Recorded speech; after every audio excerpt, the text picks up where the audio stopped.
Discover the truth in His Word.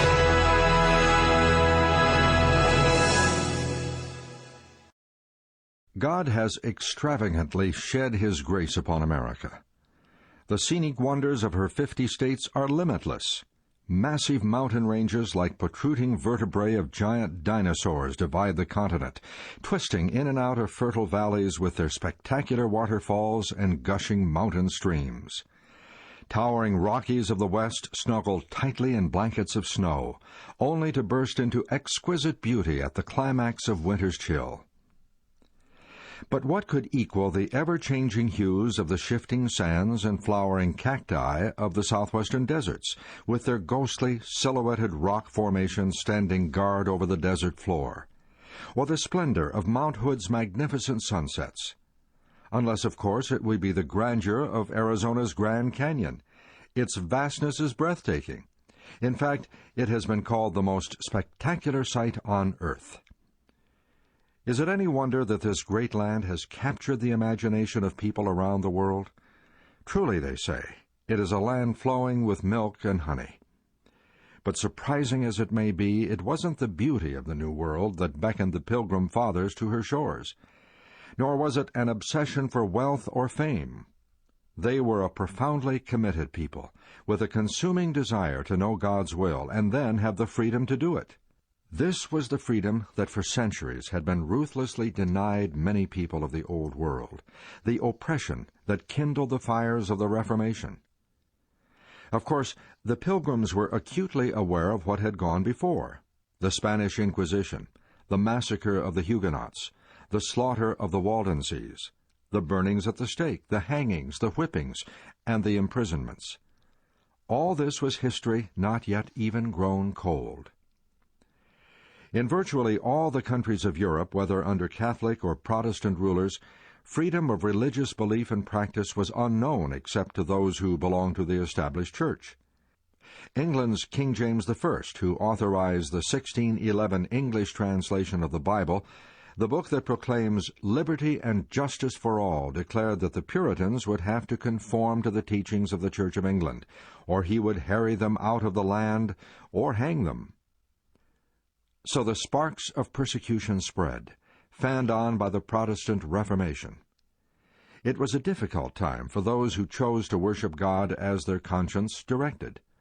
Hunted, persecuted, and imprisoned, they could discern in the future no promise of better days, and many yielded to the conviction that for such as would serve God according to the dictates of their conscience, England was ceasing forever to be a habitable place.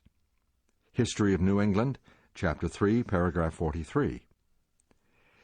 And when God's hand seemed pointing them across the sea to a land where they might found for themselves a state and leave to their children the precious heritage of religious liberty, they went forward without shrinking in the path of providence. The Great Controversy, page 291. It was a rough and trying voyage, those 64 days crossing the Atlantic. The tired and ailing Mayflower Pilgrims, numbering 102, set foot on the shores of the New World November 9th, 1620. Sinking to their knees, they thanked God for a safe journey and for a new home. Soon the good news spread throughout the Old World of a land where everyone might enjoy the fruit of their own labor and obey the convictions of their own conscience. Thousands flocked to the shores of the New World. By 1775, the struggle of the colonies for independence raged, and on the evening of July 4th, 1776, the Declaration of Independence was ratified after a moving appeal by Patrick Henry. The revered document penned by Thomas Jefferson declared, "We hold these truths to be self-evident, that all men are created equal, that they are endowed by their Creator with certain inalienable rights, that among these are life, liberty, and the pursuit of happiness." Oxford History of the American People, page 223. 13 years after the Declaration of Independence, the Constitution was ratified. The first 10 amendments to the Constitution are known as the Bill of Rights. The First Amendment begins, "Congress shall make no law respecting the establishment of religion or prohibiting the free exercise thereof." this nation was established without the power of kingly authority and without a state church. Our forefathers were determined that America would enjoy the benefits of two great principles, civil liberty and religious freedom. Church and state were to be forever separated. America was destined to be a great land. The struggling, isolated colonies grew into a confederation of powerful states, and the world was amazed at the peace in their prosperity without a church with a pope and a state without a king. Well, you say, we have studied the prophecies concerning empires past and how history testifies to the accuracy of their fulfillment, but what about the United States? Doesn't God have anything to say about this great land in Bible prophecy? Indeed, He does. In fact, it would be surprising to discover that a land destined to become such a vibrant and dynamic nation, one with such significant developments in religious affairs, had been left out of Bible prophecy. And of course it wasn't. 14 centuries before Columbus discovered the New World, a Bible prophet named John foretold America's unique rise to power, the time she would come to power, its type of government, and its influence in world affairs. Now that is surprising, you say. Perhaps, but God has spoken to His prophets through the ages concerning the great nations of the world and the relationships they held in regard to the destiny of His people. In Revelation 13, John describes a beast power that is identical to the little horn power described by the prophet Daniel.